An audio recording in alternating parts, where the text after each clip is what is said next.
Yeah, congratulations, yeah. Thank Uy, si you. JM. Asan siya? Okay, sige, okay lang. Anyways, congratulations sa event, Thank yeah. you. Ano masasabi mo na may pa-event ang funny mo na ganito? Siyempre, siyempre na-appreciate ko sila kasi hindi ko naman in-expect na ganito kalaki talaga yung event. Akala ko simpleng celebration lang dahil first anniversary.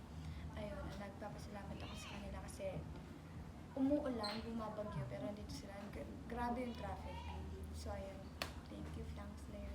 Pero yung yung advocacy kasi nila nagplan pa sila Yeah. ng mga ano masasabi mo doon na ang ganda ng advocacy ng mga fan mo. Diba? Actually, sinabi ko sa kanila na huwag silang gumastos ng, alam mo yun, wala namang pupuntahan.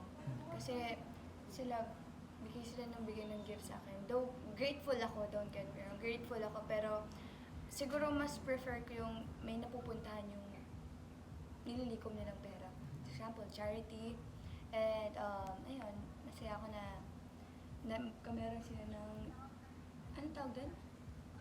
Tree planting, ayun. Kahit bumabagyo, laban. Ano naman, hindi.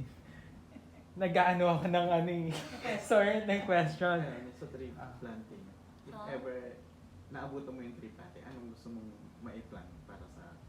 Actually, wala pa akong alam sa mga puno-puno na pwede kong Anong pinland nila kanina? Kasi ano bang mga they planted native trees. Native trees trees. like Nara. Oh, alam ko po yung Yeah, Nara kasi- yun. Gusto ko ng Nara kasi matibay yun eh. Yeah. Ayun, kahit bumagyo or kung ano mang sakunang dumating or wag na sana, diba? Hindi basta-basta na tutumba yung Nara eh. Kasi makapal siya. Makapal. Ikaw ba, meron ka rin ba mga plans sa bahay nyo? Ate, wala kasi nakatira ako sa condo. Siguro yung mga plants ko lang din yung mga maliliit na nakalagay sa lamesa, sa gilid lang ng gilid ng bahay, ganun lang. Pero yung nanay ko, plantita yung nanay ko. Pag pumunta kayo sa bahay namin sa Laguna, Sige, pinapunta. Pumunta kami Para doon. i-check. Hindi, ayun, pag nakita niyo yung bahay namin sa Laguna, talagang buong bahay namin, mapaloob o labas. Puro halaman yan. And yung sa bahay naman niya sa Mandaluyong, bahay niya, hindi ko bahay.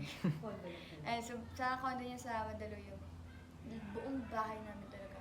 Wala kang makikita may space pa ng halaman. Pero ano pa ba yung mga pasabog mo after ng ghosting? Of course, meron tayo ng Shake, Rattle, and Roll na pasok siya sa MMFF. And ayun, ASAP, Vancouver sa October. Yes, and the rest, huh? Seria, pwede na siya mag-event. Oo. Narinig niyo ba yan? Sa Dreamscape? O, Ate P, lagot ka. Ay, lalabas namin. Pwede namin na ba? Huwag muna. Pero yun yung sinasabi namin sa inyo. Meron silang niluluto ngayon. Ayan, sabihin ko, kat, ayan, meron pong niluluto ang ABS-CBN for JM Fiang. At hindi lang po for JM Fiang, sa ibang mga veterans and ibang actors din sa industriya. Ayan. Nakapag-shoot na ba kayo sa Shake, Rattle, and Roll? Not yet, kasi tinatapos pa yung look test. Yeah. Pero sino yung sa tingin mo magiging ka-close mo sa mga cast doon? Actually, lahat. Hindi pa nga kami nag-start mag-taping, close na kami lahat. Kasi, nagkakamera kami ng look test, script reading. Hindi naman script reading, storycon. Storycon, and then, ano pa ba? Stunt, bonding. Ayun sa stunt, yung suntukan, gano'n. Oh, may suntukan kang gagawin. Hindi naman suntukan, pero more on May pa-action ka. talaga. Yeah. Parang pabatang Quiapo ka na. Kaya nga. Yung ano lang, okay, message mo kay JM. Kasi kanina... Ay, yeah, Message ka na birthday! naman. Kailang birthday ka na, message mo na naman sa'yo. Ang message ko sa nag-iisang Jem Ibarra. Nakatingin pa siya! Ayan, hello, more birthdays to come. Babasahin ko yung chat ko sa kanya. May pa-long message. Yes. Hindi long message, ano lang.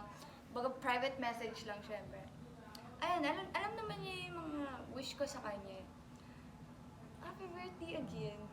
Actually, patapos, buong August birthday niya. Mula August, dahil patapos na, hindi pa nagpatinag. Anong gift mo sa kanya nung birthday niya? Wala. Wala! Secret.